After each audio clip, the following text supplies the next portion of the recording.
আচ্ছা ভাবুন তো, কাল সকালে উঠে যদি শোনেন নতুন নিয়ম হয়েছে, যাদের উচ্চতা 6 ফুটের কম তারা আর মানুষ হওয়ার যোগ্যতা রাখে না, তাদের মানুষ বলে গণ্য করা হবে না। এটা কি মেনে নেওয়া যায়? আপনি নিশ্চয় বলবেন এ তো পাগলামি। ঠিক এই পাগলামিটাই করা হয়েছে আরাবল্লীর সাথে। কোটি বছরের ক্ষয়ে যাওয়া পাহাড় আজ উচ্চতায় একটু ছোট হয়েছে বলে তার পাহাড় হওয়ার সার্টিফিকেট কেড়ে নেওয়া হচ্ছে। ভারতের রাজধানী দিল্লি এবং তার আশেপাশের শহরগুলো আজ এক একটি গ্যাস চেম্বার। আমরা সরকারকে দোষ দিই, কৃষকদের দোষ দিই, কিন্তু আমরা ভুলে যাই সেই দেওয়ালটার কথা যা আমাদের এতকাল বাঁচিয়ে রেখেছিল।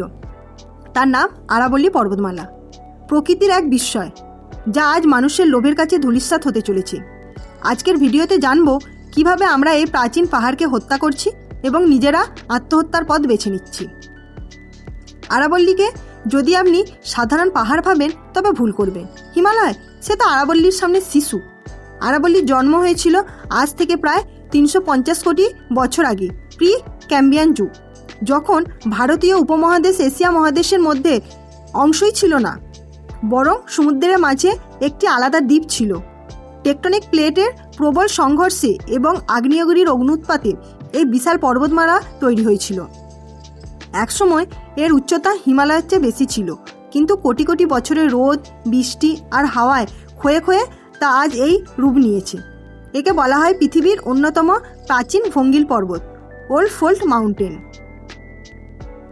কিন্তু কেন আরাবল্লী আমাদের জন্য জরুরি? বিজ্ঞানীরা বলেন আরাবল্লী না থাকলে দিল্লি বা হরিয়ানা আজ মরুভূমি হয়ে যেত। মতো এটি দ্য গ্রেট গ্রিন ওয়াল। এটি পশ্চিমের থর মরুভূমির বালিকে পূর্ব দিকে অর্থাৎ দিল্লি, পাঞ্জাব এবং উত্তরপ্রদেশে আসতে বাধা দেয়। এই পাহাড় না থাকলে আপনার বাড়ির জানালা দিয়ে আজ বালির ঝড় ঢুকত। দ্বিতীয়ত, আরাবল্লী শুধু পাথর নয়, ওটা একটা স্পঞ্জ, বৃষ্টির জল ধরে রাখে। Water recharge zone. দিল্লি এবং গুরুগ্রামের মাটির নিচের জলস্তর আজ শূন্যের কোঠায়। আরাবল্লী বৃষ্টির জল ধরে রাখে এবং মাটির নিচে পাঠায়। আরাবল্লী ধ্বংস মানে আমাদের তৃষ্ণার্ত হয়ে মরা ছাড়া উপায় নেই। তৃতীয়ত, এটি উত্তর ভারতের ফুসফুস এবং জীববৈচিত্র্যের আধার। চিতা থেকে শুরু করে বিরল প্রজাতির পাখি সবার শেষ আশ্রয়স্থল এই আরাবল্লী। পাহাড় ও জঙ্গল কমলে তৃণভোজী প্রাণীরা খাবার পাবে না, সংখ্যায় কমবে। তৃণভোজী কমলে মাংসাশী প্রাণীরা না খেতে পেয়ে খাবারের খোঁজে লোকালয়ে চলে আসবে। এত উপকার করার পরেও আমরা আরাবল্লীকে কি প্রতিদান দিয়েছি? ধ্বংস। গত কয়েক দশকে শুধুমাত্র রিয়েল এস্টেট এবং পাথর মাফিয়াদের পকেট ভরার জন্য রাজস্থান এবং হরিয়ানার আরাবল্লীতে 31টি পাহাড় মানচিত্র থেকে গায়েব করে দেওয়া হয়েছিল। পাহাড় কেটে তৈরি হচ্ছে বিশাল বিশাল ফার্ম হাউস, হোটেল এবং শপিং মল। আমাদের লোভ এতটাই নিচে নেমেছে যে আমরা পাহাড়ের সংজ্ঞাকেই বদলে ফেলেছি। 2025 সালের তথ্য অনুযায়ী 100 মিটারের কম উচ্চতায় পাহাড়কে এখন আর সুরক্ষার আওতায় রাখা হচ্ছে না। এর ফলে তাদের কাছ থেকে পাহাড়ের সার্টিফিকেট কেড়ে নেওয়া হবে, আর কোনো সংরক্ষণ দেওয়া হবে না। অর্থাৎ ছোট পাহাড়গুলোকে কেটে ফেলার লাইসেন্স আমরা পরোক্ষভাবে দিয়েই দিয়েছি। এটা কি উন্নয়ন নাকি পরিবেশগত সন্ত্রাস?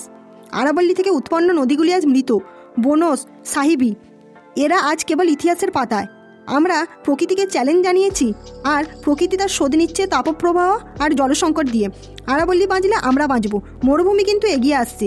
আজ যদি আমরা এই অবৈধ খনন এবং তথাকথিত উন্নয়ন না থামাই, তবে আগামী প্রজন্ম আমাদের ক্ষমা করবে না। প্রশ্নটা পাহাড় বাঁচানোর নয়, প্রশ্নটা আমাদের অস্তিত্ব টিকিয়ে রাখার। আরাবল্লী কেবল পাথর নয়, এটি আমাদের রক্ষা কবচ, আর সেই রক্ষা কবচ আমরাই ভেঙে ফেলেছি। সচেতন হন, আওয়াজ তুলুন। ধন্যবাদ।